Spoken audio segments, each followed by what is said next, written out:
ঢাকা ধামরাই উপজেলার ঢুলিভিটা বাসস্ট্যান্ডে সড়ক ও জনপদ বিভাগ রুটসের আওতাভুক্ত জমিতে উচ্ছেদ অভিযান শুরু হয়।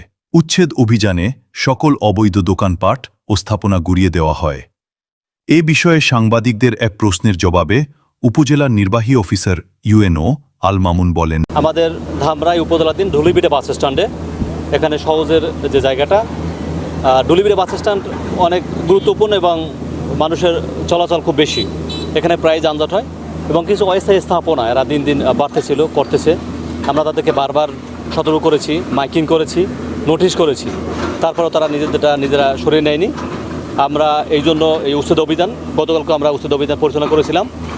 গতকাল একটা দুর্ঘটনা ঘটার পরে আমরা এটা সাময়িক সমাধান বন্ধ রেখে আজকে আবার শুরু করেছি। আমাদের যে অবৈধ স্থাপনা যাদের আছে আমরা তাদেরকে বারবার সতর্ক করেছি, তাদের মালামাল নিয়ে যেতে বলেছি। কেউ মালামাল নিয়ে গেছেন, আমরা যে স্থাপনাগুলো আছে এগুলো আমরা ভেঙে ফেলেছি এবং পরবর্তীতে যাতে করে এটা আবার নতুন করে দখল না হয়, অর্থাৎ সাধারণ মানুষের চলাচল যেন নির্বিঘ্ন হয়, যানজটের জন্য মানুষকে বসে থাকতে না হয়, সেই ব্যবস্থার জন্য মূলত এই উদ্যোগ এবং এটা কন্টিনিউ থাকবে। আমরা গতকালকে যে অভিযান যারা বাধাগ্রস্ত করেছিল তাদের বিরুদ্ধে সরকারি যে দায়িত্ব পালনের ক্ষেত্রে বাধাদানকারী হিসেবে আমরা থানায় অলরেডি অভিযোগ করেছি, তাদের বিরুদ্ধে ব্যবস্থা নেওয়া হবে। আজকে আমরা এটার অভিযানটা ভালোভাবে শেষ করি, এরপরে পরবর্তী পদক্ষেপগুলো আপনাদের সময় সময় অবহিত করা হবে। এ সময় এই উচ্ছেদ অভিযানকে কেন্দ্র করে সাংবাদিকদের এক প্রশ্নের জবাবে এমপি তমিজ উদ্দিন বলেন, আপনি সকলে জানেন এটা আমাদের রুটসের জায়গা।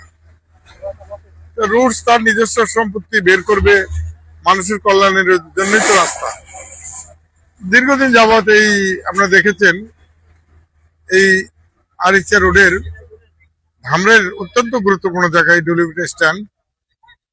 এই স্ট্যান্ডটায় সকল সময় যানজট লেগেই থাকে। এক শ্রেণীর মানুষ এসে হুট করেই এই জায়গাগুলো দখল করে এখানে তারা তাদের ইচ্ছা মতো দোকানপাট করে চালায় যাচ্ছে এবং সম্পূর্ণটাই অবৈধ কাজই হচ্ছে এখানে। এমনকি আমাদের কাছে এমন তথ্য যাচ্ছে, খবরও যাচ্ছে যে মাদক সহ এই ধরনের জিনিসপত্র এখানে প্রচুর বেচাকিনি হয়। আর আমাদের মূল উদ্দেশ্যটা হলো যে আমাদের রুটসের জায়গা, রুলস বের করবে, রুলসের কাজে লাগবে। না লাগলে আমাদের যে এখানে গুরুত্বপূর্ণ বাস স্ট্যান্ড আছে, ডিলিংক আছে, অটো গাড়িগুলো আছে, এগুলোর জন্য সারাক্ষণ এখানে যানজট লেগে থাকে। আপনি কঠিন ভাবে লেগে থাকে, সকলেই দেখেন দিনের পর দিন, ঘন্টার পর ঘন্টা প্রচুর যানজট লেগে থাকে। আমরা সেই যানজটটাকে নিরসন করতে চাই, যে কারণে এই অবৈধ উচ্ছেদটা, অবৈধ যে দোকানপাট ছিল এখানে, এগুলা উচ্ছেদ করার জন্য রুটসকে আমি বলি, এটা আমি বলেছি রুটসকে, রুটস তাদের জায়গা ডিমার্কেশন করে আমার যে ইউএনও মহোদয়, আমার এসিলেন্ট মহোদয়, আমার ওসি সাহেব তাদেরকে সহযোগিতা করতেছে। নিঃসন্দেহে আপনারা স্বীকার করবেন এই কাজটি একটি ভালো কাজ হচ্ছে ধামরাইয়ের জন্য।